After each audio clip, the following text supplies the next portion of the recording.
नमस्कार, स्वागत है आपका प्रोफेशनल एस्ट्रोलॉजी पर। जैसा कि आप सभी दर्शक जानते हैं, आज बुधवार का दिन है और आज मैं आप सभी के समक्ष उपस्थित हुआ हूं दी एस्ट्रोलॉजी शो के एपिसोड नंबर 61 को लेकर। दी एस्ट्रोलॉजी शो में मैं आप सभी दर्शकों के द्वारा पूछे गए प्रश्नों के जवाब देता हूं। वो प्रश्न ज्योतिष से संबंधित हो सकते हैं, पूजा पाठ से संबंधित हो सकते हैं, आपकी जन्म कुंडली की प्लेनेटरी पोजीशन से संबंधित हो सकते हैं, या कोई भी उपाय, ज्योतिषीय उपाय या कोई भी प्रश्न जो कि आपके मन में हमारी इस ज्योतिष ऑकल्ट साइंस की फील्ड से संबंधित उत्पन्न होता है, उन प्रश्नों के जवाब आप मुझसे इस कार्यक्रम के माध्यम से पा सकते हैं।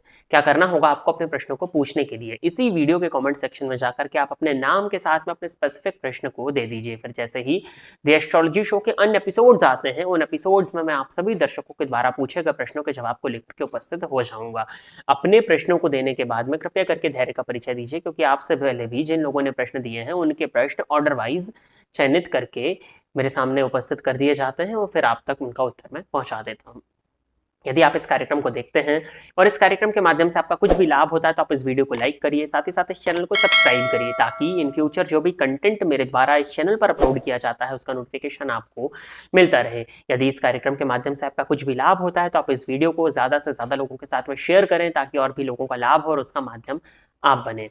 वार्षिक राशिफल 2024 की सीरीज हमारे इस चैनल पर अपलोड की जा चुकी है, जिसका लिंक वर्तमान समय में आपको आई कार्ड पर देखने में मिल रहा है, तो जाकर के उस लिंक को अवश्य चेक कर लीजिएगा। साथ ही साथ आप उस वीडियो में जाकर के जान सकते हैं कि मेष लग्न एवं मेष राशि से लेकर के मीन लग्न एवं मीन राशि के जातकों तक के लिए वर्ष 2024 कैसा जाने वाला है, क्या परेशानियां उनके जीवन में आ सकती हैं और क्या उपाय उनको करके इस वर्ष को वो श्रेष्ठ बना सकते हैं। इन सभी विषयों में चर्चा उस प्लेलिस्ट के प्रत्येक वीडियो में की गई है। साथ ही साथ हमारे इस चैनल पर मासिक राशिफल की सीरीज भी अपलोड की जाती है, जिसका लिंक आपको वर्तमान समय में आई कार्ड पर देखने में मिल रहा है। तो इन दोनों ही प्लेलिस्ट को इस वीडियो को देखने के बाद में चेक कर लीजिएगा, ताकि आप अपने वर्ष और अपने आने वाले माह को और श्रेष्ठ बना सकें। अब हम बिना विलंब किए अपने आज के इस कार्यक्रम की शुरुआत करते हैं और आज के इस कार्यक्रम का जो पहला प्रश्न है ये गौरव शर्मा जी ने किया है। इन्होंने लिखा है कि गुरुदेव प्रणाम, क्या विष्णु सहस्त्रनाम के पाठ से बुरी दशा के इफेक्ट को केवल कम किया जा सकता है, या यह पाठ जातक के जीवन का नया भाग्य लिख सकता है? ये जो प्रश्न आपने किया है, इस प्रश्न के एक से अधिक जवाब हो सकते हैं। देखिए, सामान्यतः यदि देखा जाए तो किसी भी तरह के पूजा पाठ को करने से, किसी भी तरह के पाठ को करने से, किसी भी तरह के धर्म कर्म को करने से आपका जो बुरा प्रारब्ध है वो कटता है और एक नए पुण्य का निर्माण होता है। जो आपका प्रायश्चित होता है, जो प्रायश्चित आपको करना है, जो बुरे कर्म आप करके आए हैं, जो बुरा प्रारब्ध आप लेकर के आए हैं, वो प्रारब्ध अच्छे कर्मों को करने से, धर्म कर्म करने से, भगवान की आराधना करने से कटता है। तो यहाँ पर सवाल उठता है कि जो श्लोक है, अवश्यमेव भोक्तव्यम कृतम कर्म शुभाशुभम न भोक्तम क्षीयते कर्मा कल्पकोटि शतैरपि। तो जब हमको हमारे किए गए प्रारब्धों को भोगना ही है, जब हमको हमारे किए गए प्रारब्धों को काटना ही है, तो उपाय क्यों? देखिए, उपाय क्या करते हैं कि आपके फॉर एग्जाम्पल आप ऐसे देख सकते हैं कि एक छोटी सी लाइन है वो आपके पाप की है। अब आप इसके आगे एक पुण्य की बहुत बड़ी लाइन ड्रॉ कर सकते हैं, ये आपके हाथ में है और आपको ये जन्म मिला है ताकि आप अपने आने वाले जन्म को, अपने आने वाली पीढ़ी को, आपके आने वाली संतान को एक सही मार्ग दे सकें। बढ़े पूत पिता के घर में, तो पिता के धर्म से उसके पुत्र का भाग्य बनता है। तो आपकी आने वाली जनरेशन के लिए, या आप अपनी आने वाली जनरेशन का भाग्य बिल्कुल ही बदल सकते हैं। रही बात जातक के जीवन का नया भाग्य लिखा जा सकता है, तो जो भाग्य आप आज देख रहे हैं, जो आपकी जन्म कुंडली में भाग्य भाव की स्थिति है, या जो भाग्य जो लक का साथ आपको आज की डेट में मिल रहा है, ये भाग्य भी किसी और ने नहीं, आपने ही लिखा हुआ है।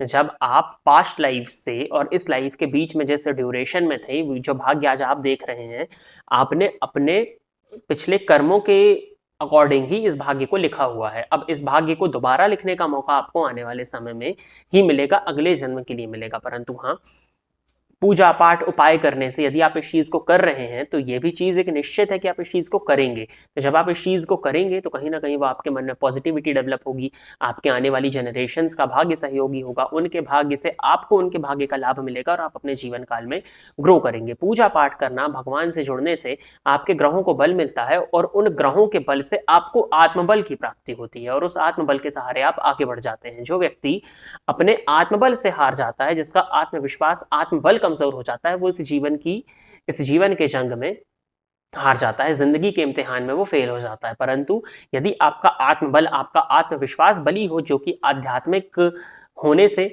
आध्यात्म से जुड़ने से आपको जो कॉन्फिडेंस मिलता है, जो पॉजिटिविटी मिलती है, उसके थ्रू आप इस जीवन की कई जंगों को जीत सकते हैं। इसीलिए आपको पूजा पाठ और उपाय बताए जाते हैं।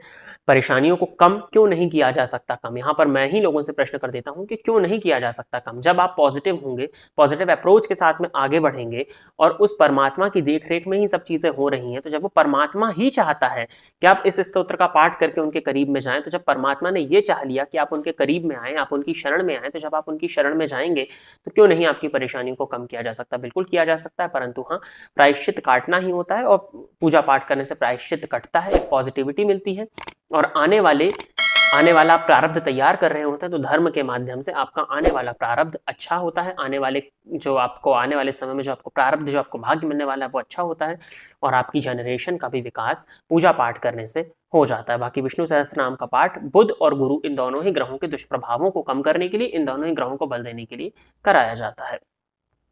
आगे बढ़ते हैं। अगला प्रश्न जो है ये अरिजीत तिवारी जी का है। इन्होंने लिखा है कि सर, कर्क लगन में शनि 7वें भाव में मकर राशि में वक्री होकर बैठे हैं, तो क्या मैं लोहे का छल्ला धारण कर सकता हूँ? कर्क लगन में शनि 7वें भाव में मकर राशि में वक्री होकर के बैठे हैं, तो मैं क्या लोहे का छल्ला धारण कर सकता हूँ? आपको क्यों लोहे का छल्ला धारण करना है?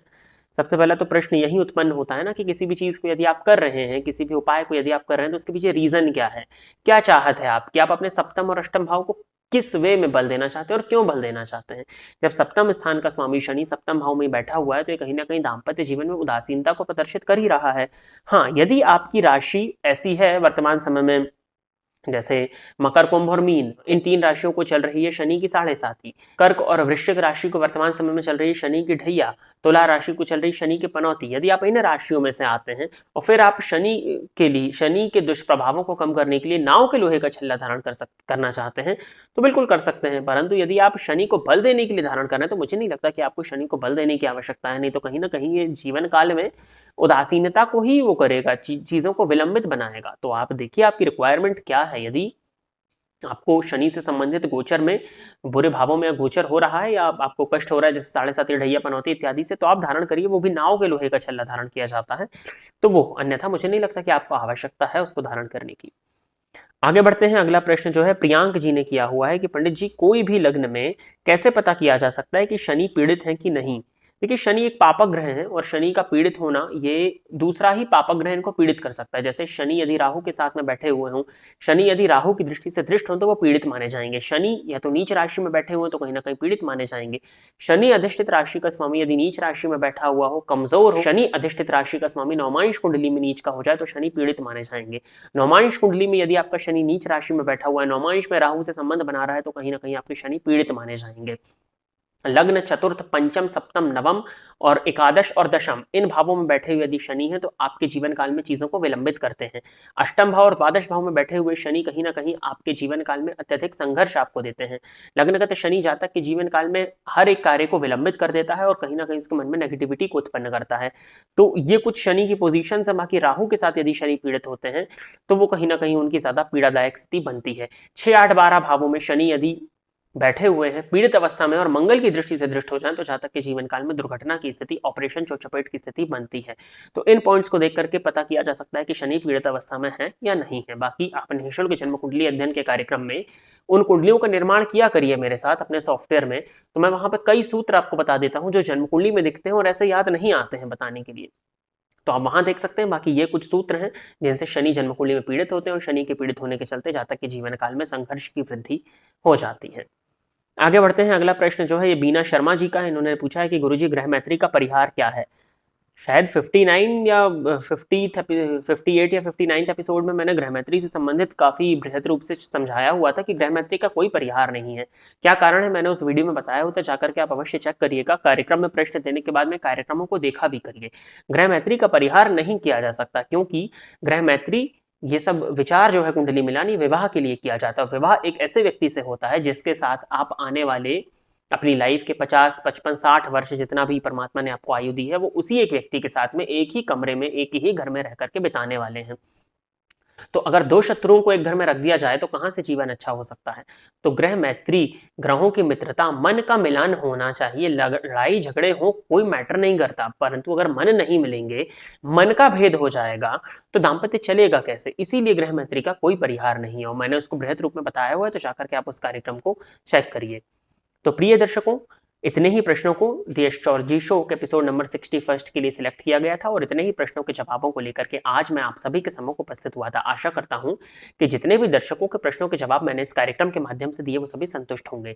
यदि आप भी चाहते हैं कि आपके प्रश्न को द एस्ट्रोलॉजी शो के एपिसोड्स में सम्मिलित किया जाए तो आप अपनी प्रश्न को अपने नाम के साथ में, किसी भी एक स्पेसिफिक प्रश्न को अपने नाम के साथ में इसी वीडियो के कमेंट सेक्शन में दे दीजिए। आपकी डिटेल्स देने के बाद में जैसे ही द एस्ट्रोलॉजी शो के इन एपिसोड्स आते हैं, उन एपिसोड्स में मैं आप सभी दर्शकों के द्वारा पूछे गए प्रश्नों के जवाब को लेकर के उपस्थित हो जाऊंगा। यदि आप इस कार्यक्रम को देखते हैं और इस कार्यक्रम के माध्यम से आपका कुछ भी लाभ होता है तो आप इस वीडियो को लाइक करिए, साथ ही साथ इस चैनल को सब्सक्राइब करिए ताकि इन फ्यूचर जो भी कंटेंट मेरे द्वारा इस चैनल पर अपलोड किया जाता है उसका नोटिफिकेशन आपको मिलता रहे। यदि इस कार्यक्रम के माध्यम से आपका कुछ भी लाभ होता है तो आप इस वीडियो को ज़्यादा से ज़्यादा लोगों के साथ में शेयर करें ताकि और भी लोगों का लाभ हो और उसका माध्यम आप बने। आज के इस कार्यक्रम में बस इतना ही रखते हैं। नमस्कार।